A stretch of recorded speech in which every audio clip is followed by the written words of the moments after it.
if I want to be that, and I know I'll go down in history, I'll look back in 20 years and be like, yeah, the reason why we watching women's basketball is not just because of one person, it's because of me too, and I want y'all to realize that. All right, ladies and gentlemen, these WNBA players, they don't get it. They don't get it.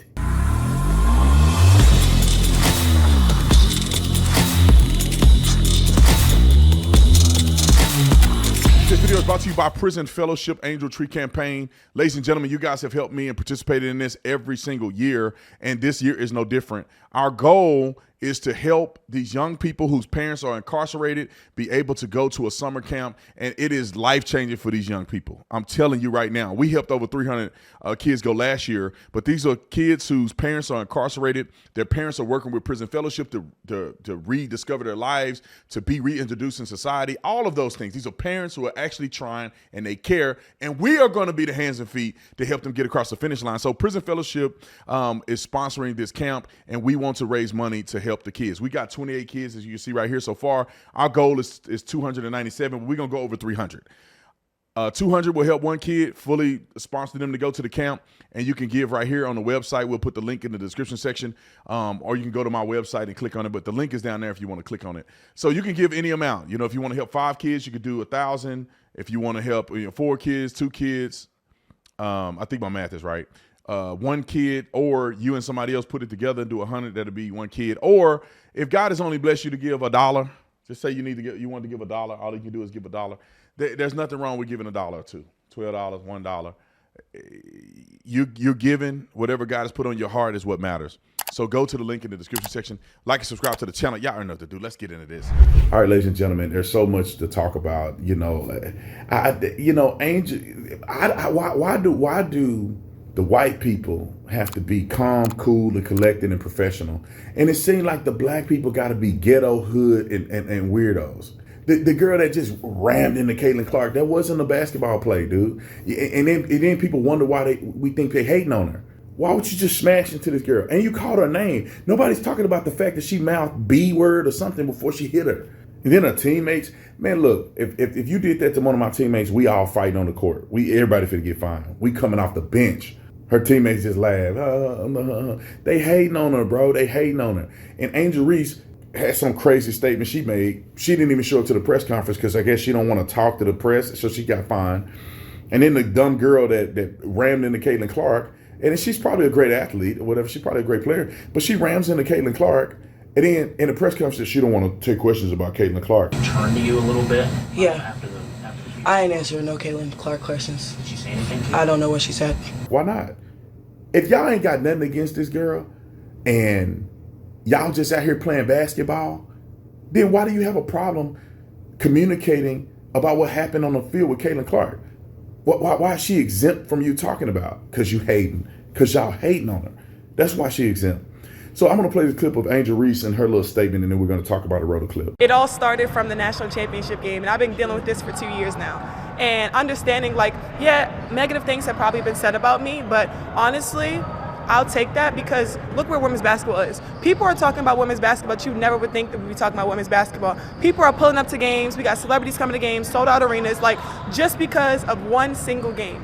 And just looking at that, like, I'll take that role. I'll take the bad guy role, and I'll continue to take that on and be that for my teammates. And if I want to be that, and I know I'll go down in history, I'll look back in 20 years and be like, yeah, the reason why we watching women's basketball is not just because of one person. It's because of me too, and I want y'all to realize that. It was just like the next Kenny, can you run back to the mic, please? JJ knocked me down?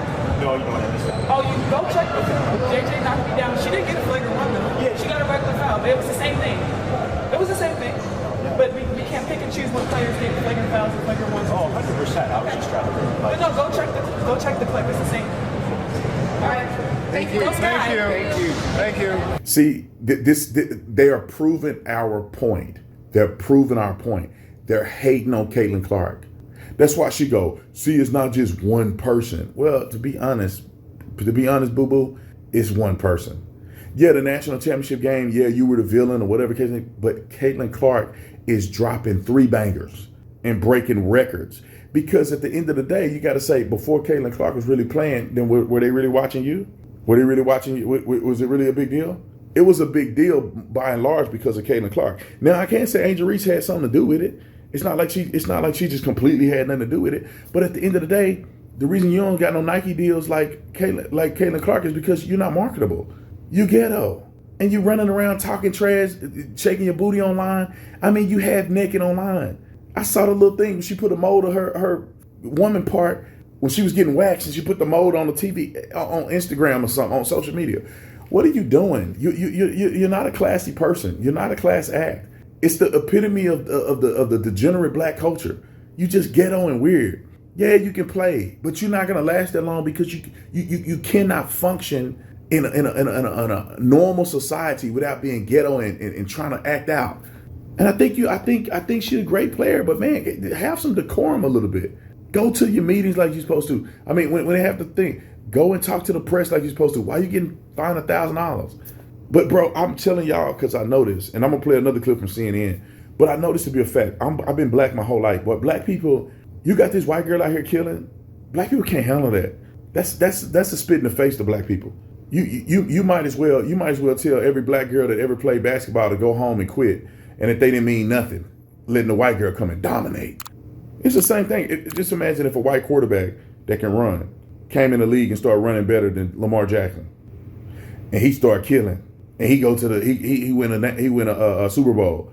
I mean, dude's gonna be hating on him. It's just gonna happen. And it's probably less likely in football because it's a bunch of men playing. Women are catty, man. The Real Housewives, have you seen that show? It's the real WNBA. They catty, they drama. If you put a mic in their locker room, they talking trash about Caitlin Clark. They calling her all kind of derogatory words. I'd put my life on it. That they calling her all kind of derogatory words. They calling her the C word, the saltine. Y'all know what the saltine is. They calling her saltine. They talking all kind of crazy about her. I know because I grew up in this, man. I grew up in this. And to see them making a thing about her being white, I know for a fact they running on that white stuff. And I'm gonna play another clip because CNN had a pretty interesting take on it. But they still don't get it. Roll the clip. To your earlier point, there was an incident recently. Alyssa Thomas, who happens to be African American, grabbed Angel Reese by the throat and threw her to the floor. Flagrant 2, ejected from the game. The reason why that doesn't spark as much conversation isn't just that Caitlin Clark is a bigger star than Alyssa Thomas. It's because it's a black on black incident. Wow. And you don't have that dynamic that people can comment on, yes, but also exaggerate and make the entire story sometimes. And also, no that one is really cares. that is between no the one lines. cared what's going about on the here. WNBA when women of a certain color were beating up and bruising each other because it's been happening since the league's inception. We have this star, this person that people love. They want to protect her. So now the new fans and the new analysts and the new people have so much to say. Bob, thank you for saying that and acknowledging that because you're a legend in this sport. And you are also gracious enough to say, look, I'm not an expert in the WNBA, but what I do know from the history and what I do know, this is why she is being treated this way and why no one cares about I've seen it in every sport. I mean, a newcomer is tested and to some extent resented. I mean, what's wrong with players being aggressive to a certain degree, but not the way Look, Kennedy Carter was. Yeah, that was a flagrant foul. There's a process for that, and the game handles that Yes. by penalizing the player. Sure.